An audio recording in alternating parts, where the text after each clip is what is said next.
Spain's mountains are hugely important to the diversity of the wines that it produces. In fact, Spain is third only to Austria and Switzerland in terms of altitude, so high altitude is really a key part of the wine's diversity. So low latitude, high altitude.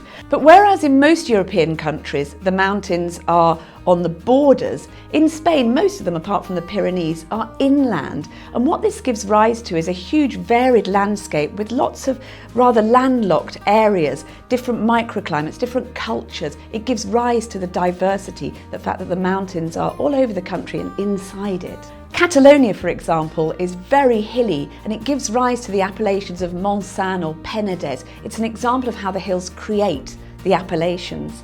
But in Spain, the mountains often don't go right down to the sea level. They stop halfway and form the Castilian Plateau, which gives rise to a lot of high altitude vineyard areas in itself. Well, water buffers heat, of course, so water is essential to the creation of particular wine styles. But here again, we have Spanish diversity because it's got coastlines of two very different seas. We have the very fresh and cold Atlantic, and an example of a wine that really seems to reflect that crisp, fresh quality is Chacolí from the Basque Country. But then we also have the enclosed, much warmer Mediterranean. And of course, around the Mediterranean coast, particularly down to the south, we see richer, riper styles of wine. And then of course, we have where the two seas merge. So when we think about Jerez, that's exactly where the Mediterranean meets the Atlantic. So again, lots of opportunities for a variation in wine styles. And then inland, we have the Ebro River Valley, which is crucial to understanding Spain and particularly the evolution of its red wines. So the Ebro River Valley gives us such wonderful appellations as Cariñena and Navarra and Campo de Borja. It's the cradle of Grenache and another very important topic when we think of Spain and bodies of water. This is really interesting because if you think about the classic traditional Spanish wines, they're mostly made near seaports, so Malaga, Alicante, Jerez again. But as time has gone by and the trains in particular have made inroads, if you like, into the more difficult central areas, we see the development of winemaking in the isolated areas inland.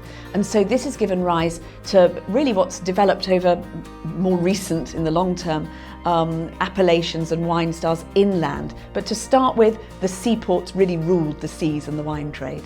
And this is what's so very exciting about Spain for wine enthusiasts. There's so much to discover, and in some ways the more you go inland or to these undiscovered newer areas or new to the world, if you like, the more exciting it all gets. So isolated areas that have now become areas of huge interest to wine lovers are Ribes del Duero, Salamanca, Ribera Sacra in the northwest I went to not so long ago. Fabulous wine region. I have to say I knew very little about it a few years ago, but now I find some fascinating wines coming from there. So whatever you think of Spain, move to a different part, go inland and you'll discover something different. A hugely important role is played by the level of rain or humidity in each region. And let's not forget that most of Spain is not just dry, but very dry. There's some real arid desert areas.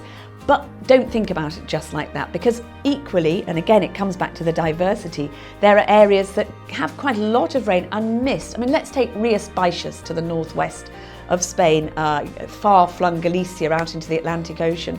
And it is the sort of humidity, the sea spray, the general presence of water everywhere that gives rise to the very cool, green, refreshing Albariños and other white wines that we get from there.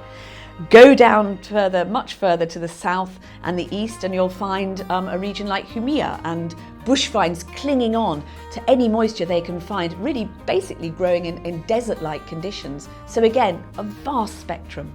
Goodness, well, I guess you'd want to go to the more extreme contrasting areas. So the top northwest, not only Rías Baixas, right on the ocean, Atlantic Ocean, but inland a bit you get Bierzo with its wonderful tangy, fresh reds. You can tell that this is the north, that it doesn't get too blisteringly hot here. Then the kind of the central plain, somewhere like Valdepeñas, Rueda, central Spain. Valdepeñas giving us lots of rich, ripe reds, and Rueda surprisingly making aromatic fresh whites, particularly making use of altitude. Certainly, if you go to the Canary Islands, you'll find an extraordinary contrast between the wines of the different islands. It's generally mild there. They're all on volcanic soils, of course, but each island has its own identity when it comes to the style of wines. So really, anywhere you go in Spain, you will come up with this framework of reference for contrasting and comparing the very different styles.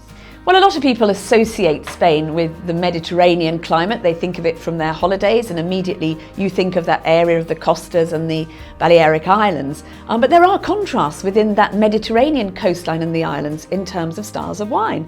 So in Priorat, far to the north, again, you've got altitude being employed to make sure there's still freshness in the wines, but these can be very, very big garnachas, big oaky reds need a lot of time to mellow, serious reds.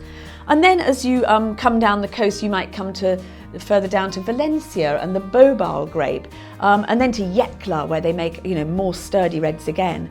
But then out on the islands, Mallorca is suddenly becoming a much more focus of wine lovers' interest, and you can find whites and rosés and I guess mainly reds in Mallorca as well. So there's a lot going on along the Mediterranean. They're not all the same, they don't use the same grape varieties all the time, and of course the cultures of winemaking are different in each region. As well as wines that speak very much of one particular area, you have some classic Spanish wines that actually combine several because of their geographical location. So for example, Jerez. As I said, it's exactly where the Atlantic meets the Mediterranean, so there's two influences there down in Andalusia. This goes for all the Andalusian famous dessert wines. And then of course there's Rioja. And one of the many things that Rioja is rightly famous for is its complexity. And I'm interested in the fact that the Rioja region sits at the confluence of the Atlantic, the Mediterranean, and the continental climates. It's one of the things that fascinates me about that region.